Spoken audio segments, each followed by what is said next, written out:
दाल मुरादाबादी का मेरे blood glucose पर क्या प्रभाव पड़ता है? सवरी ब्रेकफास्ट खाने के क्या फायदे होते हैं? हमें अपनी डेली लाइफ में कितने प्रोटीन की जरूरत होती है?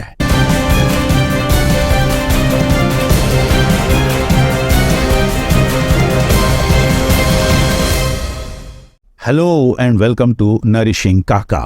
अब ऐसा कहा जाता है कि शाहजहां के सबसे छोटे बेटे प्रिंस मुराद बख्श को वेजिटेरियन खाना पसंद था। और ये थोड़ी अजीब बात थी क्योंकि उनके चारों तरफ शाही दरबार में, शाही महल में हर तरफ मटन मच्छी खाने वाले लोग मौजूद थे, लेकिन मुराद बख्श को वेजिटेरियन खाना पसंद था। और ऐसा कहा जाता है कि वेजिटेरियन डिशेस में भी उनकी जो खास पसंद थी वो थी दाल। और ऐसा कहा जाता है कि मुराद को दाल से इतना प्रेम था कि वे लगभग उसे पूरा दिन खाया करते थे। लेकिन किसी व्यक्ति को कोई भी चीज़ कितनी भी ज़्यादा पसंद क्यों ना हो, वो उसे पूरा दिन तो नहीं खा सकता। और मुराद बख्श के साथ भी कुछ यही हुआ। एक समय ऐसा आया जब वे दाल खाते खाते थोड़ा बोर हो गए और मुराद ने दाल की कुछ नई वैरायटीज़ की मांग की, लेकिन किसी वजह से शायद वो पूरी नहीं हो पाई। लेकिन हमारे देश में एक पुरानी कहावत है कि आखिर कचरे के भी दिन बदलते हैं।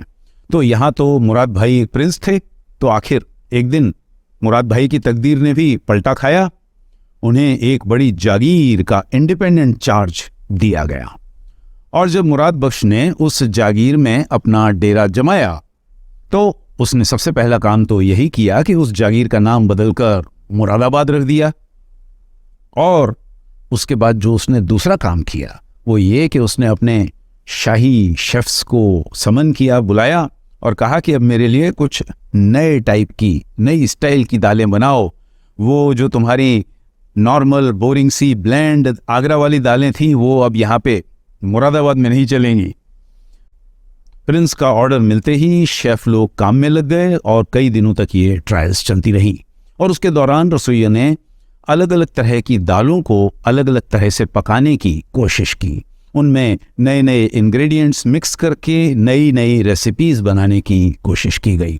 कुछ रेसिपीज़ में खड़े मसाले मिलाए गए, तो कुछ रेसिपीज़ में कुछ सब्जियां मिलाई गईं, कुछ में डेयरी प्रोडक्ट्स मिलाए गए, तो कुछ में श्रीलंकन स्पाइसेस और केसर जैसी चीज़ें मिलाई गईं। कुछ रेसिपीज़ में एक से ज़्यादा दालों को मिक्स किया गया। कुछ रेसिपीज़ में दाल पकाते वक्त उनमें काफ़ी मात्रा में पानी डाला गया, तो कुछ रेसिपीज़ में पानी की मात्रा काफ़ी लिमिटेड रखी गई। इन्हीं सब ट्रायल्स और ट्रिब्यूलेशंस के दौरान एक रसोइये ने पाया कि जब मूंग दाल को, धुली हुई मूंग दाल को लगातार कई घंटे तक धीमी आंच पर पकाया जाता है तो उसकी कंसिस्टेंसी बहुत क्रीमी हो जाती है, उसका टेक्सचर स्मूथ हो जाता है और उसका जो टेस्ट और फ्लेवर होता है वो बिल्कुल अलग तरह का होता है। कुछ लोगों का कहना है कि उस दाल को पकाने में 5 घंटे लगे थे और कुछ का कहना है कि उसमें 10 घंटे लगे थे। अब 5 घंटे लगे हों या 25 घंटे लगे हों, लेकिन उसका नतीजा बहुत अच्छा था। उसका जो एंड रिजल्ट था वो ज़बरदस्त था। और जब ये दाल मुराद बख्श को परोसी गई तो मुराद बख्श को ये दाल पसंद आई।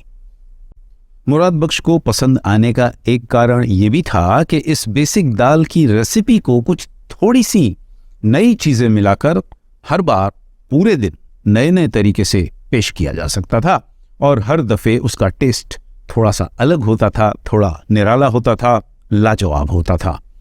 अब क्योंकि ये दाल मुरादाबाद में इन्वेंट की गई थी इसलिए उसका नाम पड़ा दाल मुरादाबादी। और जैसा कि मैंने पहले कहा कि मुरादाबाद का नाम भी मुरादाबाद इसलिए पड़ा था क्योंकि उस पावन धरती को प्रिंस मुराद के चरण कमलों को छूने का सौभाग्य प्राप्त हुआ था। तो इन सब बातों का मिला जुला असर ये है कि आज दाल मुरादाबादी के नाम को मुरादाबाद से या मुराद बख्श के किस्सों से अलग नहीं किया जा सकता। लेकिन इस दाल का नाम दाल मलिहाबादी भी होता या दाल फर्रुखाबादी भी होता तो भी ये दाल मुझे उतनी ही पसंद होती। और उसका कारण ये है कि ये एक बहुत ही वर्सेटाइल रेसिपी है। आप इसे दाल की तरह खा सकते हैं, आप इसे एक सूप की तरह खा सकते हैं, आप इसे एक स्नैक की तरह कंज्यूम कर सकते हैं, और यदि इन सब चीज़ों से आपका दिल भर जाए तो आप इसे चाट की तरह भी खा सकते हैं। और इसीलिए कुछ दिन पहले मैंने दाल मुरादाबादी की एक सर्विंग बनाकर उसके मेरे ब्लड ग्लूकोज पर होने वाले इम्पैक्ट को जानने समझने की कोशिश की। और उस दिन मैंने इस दाल को सुबह खाना शुरू किया था 12:02 पर, और उस वक्त मेरा बेसलाइन ब्लड ग्लूकोज था 82 या 82, और उसके लगभग 1 घंटे के बाद जब मैंने ब्लड ग्लूकोज की हाईएस्ट रीडिंग नोट की तो वो थी 137, 137। अब जैसा कि आप जानते हैं कि ये रेसिपी स्किनलेस मूंग दाल से बनाई जाती है, जिसे हमारे देश में धुली हुई मूंग दाल या बिना छिलके वाली मूंग दाल भी कहा जाता है। और इस छिलके के न होने की वजह से दाल मुरादाबादी में फाइबर लगभग नहीं ही होता है, और इसीलिए इस दाल का ये इम्पैक्ट मेरे ब्लड ग्लूकोज पर हुआ। यदि यही एक्सपेरिमेंट मैंने छिलके वाली मूंग दाल के साथ किया होता तो उसका ब्लड ग्लूकोज पर इम्पैक्ट कुछ अलग होता, श्योरली जंप काफी कम आता। इनफैक्ट कुछ समय पहले मैंने मूंग बीन के स्प्राउट्स खाकर उनके ब्लड ग्लूकोज पर इम्पैक्ट को देखने, जानने, समझने की कोशिश की थी, और उन स्प्राउट्स की एक स्टैंडर्ड सर्विंग मैंने खानी शुरू की थी तो उस वक्त मेरा बेसलाइन ब्लड ग्लूकोज था 106, और उसके कुछ समय बाद जब मैंने उसकी हाईएस्ट लेवल नोट की थी तो वो थी 130। तो जैसा कि आप देख सकते हैं, धुली हुई मूंग दाल खाने से मेरा ब्लड ग्लूकोज लेवल 82 से 137 तक पहुंच गया, 82 से 137, जबकि मूंग बीन के स्प्राउट्स खाने की वजह से वो 106 से 130 तक ही पहुंचा। इन दोनों अलग अलग रीडिंग से वही बात साबित होती है जो हमारे साइंटिस्ट लोग कई सालों से कहते चले आ रहे हैं, और वो ये कि यदि आप होल ग्रेन्स खाते हैं, यदि आप ऐसे फूड प्रोडक्ट खाते हैं जिनमें नेचुरली डाइटरी फाइबर अवेलेबल होता है, तो वो फाइबर आपके ब्लड ग्लूकोज पर होने वाले प्रभाव को काफी हद तक कम कर देता है। लेकिन यदि ब्लड ग्लूकोज का मामला एक तरफ छोड़ दें तो द फैक्ट रिमेन्स कि ये मेरी फेवरेट दाल है। मुझे इसका क्रीमी टेस्ट पसंद है, मुझे इसका स्मूथ और वेलवेटी टेक्सचर पसंद है, मुझे इस दाल की जीरे और धनिए की सीजनिंग बहुत अच्छी लगती है, मुझे इस दाल में हींग की हिंट भी पसंद है, और इस दाल में जो टोमेटोज और ऑनियंस की गार्निशिंग की जाती है लास्ट स्टेज पर, वो इस क्रीमी दाल के वेलवेटी टेक्सचर को बैलेंस करती है और इस रेसिपी को रिफ्रेशिंग क्रंच प्रदान करती है। लेकिन इस दाल के बारे में मुझे एक बात और पसंद है, और वो ये कि इस दाल में हमें ग्लोबल वार्मिंग और क्लाइमेट चेंज जैसी बड़ी प्रॉब्लम से बचाने की ताकत है। और वो इसलिए क्योंकि इस दाल को पकाने में बहुत कम ऊर्जा या बहुत कम एनर्जी की खपत होती है, और वो इसलिए क्योंकि धुली हुई मूंग दाल इतनी सॉफ्ट होती है कि यदि आप उसे कुछ घंटे पानी में भिगोने के बाद एक प्रेशर कुकर में पकाते हैं या उबालते हैं तो कुकर की सिर्फ एक विसल ही उसे पकाने के लिए काफ़ी होती है। इनफैक्ट अधिकतर केसेस में वो एक विसल आने से पहले ही पक चुकी होती है, तैयार हो जाती है।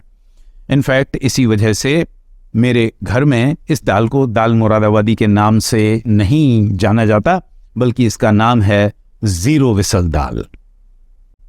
अब जैसा कि आप जानते हैं, आज से 500 साल पहले मुराद भाई को तो ग्लोबल वार्मिंग और क्लाइमेट चेंज जैसी मुसीबतों के बारे में सोचने की ज़रूरत नहीं थी, और इसलिए उनके रसोइये दाल को 10 घंटे 15 घंटे तक लगातार उबालते रहते थे। लकड़ियाँ बहुत मिल जाती थी जंगल में। लेकिन आज ज़माना बदल गया है और हमारे सामने क्लाइमेट चेंज जैसी बड़ी बड़ी समस्याएं हैं, और उनसे निपटने का एक ही तरीका है कि हम अपने रहने सहने के तरीकों में, खाने पीने के तरीकों में कुछ छोटे छोटे बदलाव लाएं, और इस तरह के खाने खाएं, इस तरह के भोजन खाएं जिन्हें पकाने में ज़्यादा एनर्जी, ज़्यादा ऊर्जा का इस्तेमाल न होता हो। और इस तरह की रेसिपीज़ की लिस्ट में दाल मुरादाबादी का नाम सबसे ऊपर आता है।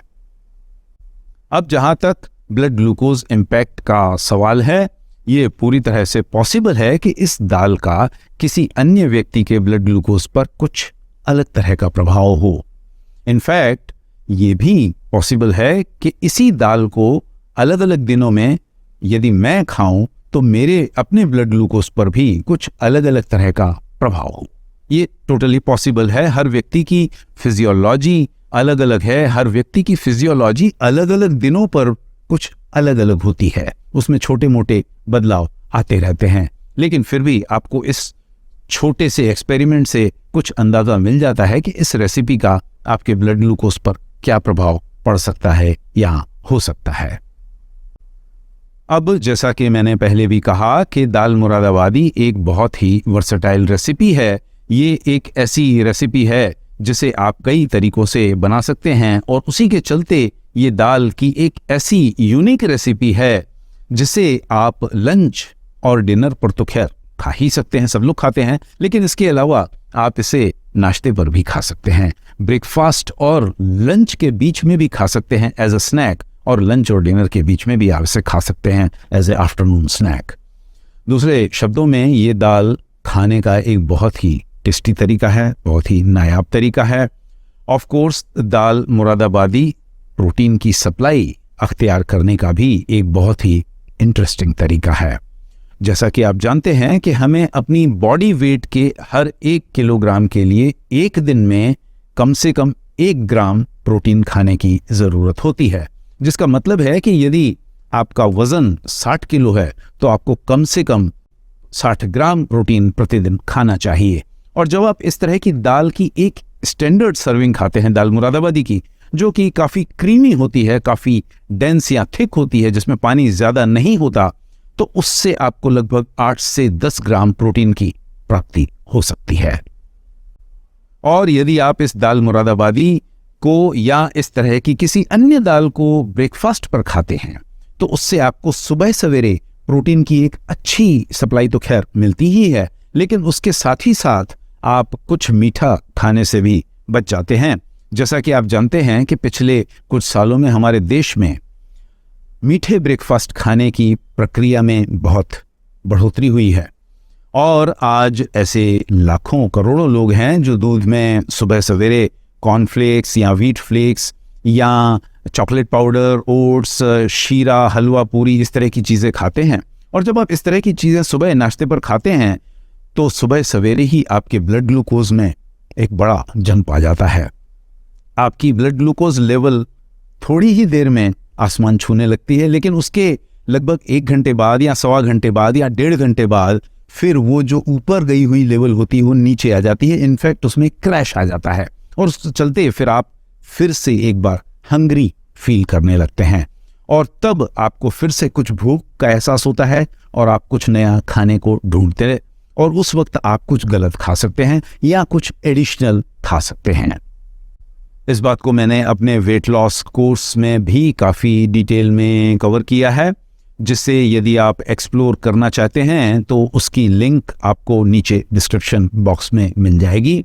और उस कोर्स में मैंने काफ़ी विस्तार से ये बताया है कि जब आपके ब्लड ग्लूकोज लेवल में इस तरह की जंप्स और इस तरह के क्रैशेस साइमल्टेनियसली आते रहते हैं या रेगुलर फ्रीक्वेंसी पर आते रहते हैं तो उससे न सिर्फ आप पूरा दिन कुछ न कुछ खाते चबाते रहते हैं, न सिर्फ आपका वज़न बढ़ता जाता है, लेकिन उससे आपकी बॉडी की ब्लड ग्लूकोज मैनेजमेंट कैपेसिटी में कमी होती जाती है, जिसकी वजह से आगे चलकर इंसुलिन रेजिस्टेंस और टाइप 2 डायबिटीज़ के रास्ते खुल जाते हैं।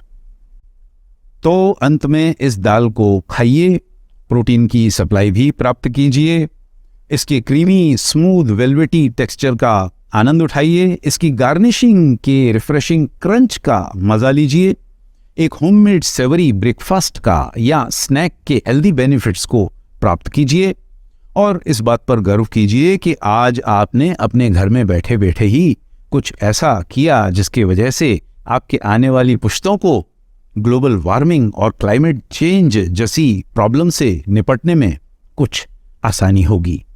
और ये सब बातें करने और सोचने के बाद यदि आपके पास थोड़ा और टाइम बचे, समय बचे, तो दुआ कीजिए कि मुराद भाई जहाँ भी हों खुश रहें, आबाद रहें, और इसी तरह की दालें बनवाते रहें, जिससे हम लोगों की ज़िंदगी में भी इस तरह की कुछ इंटरेस्टिंग रेसिपीज़ आती रहें।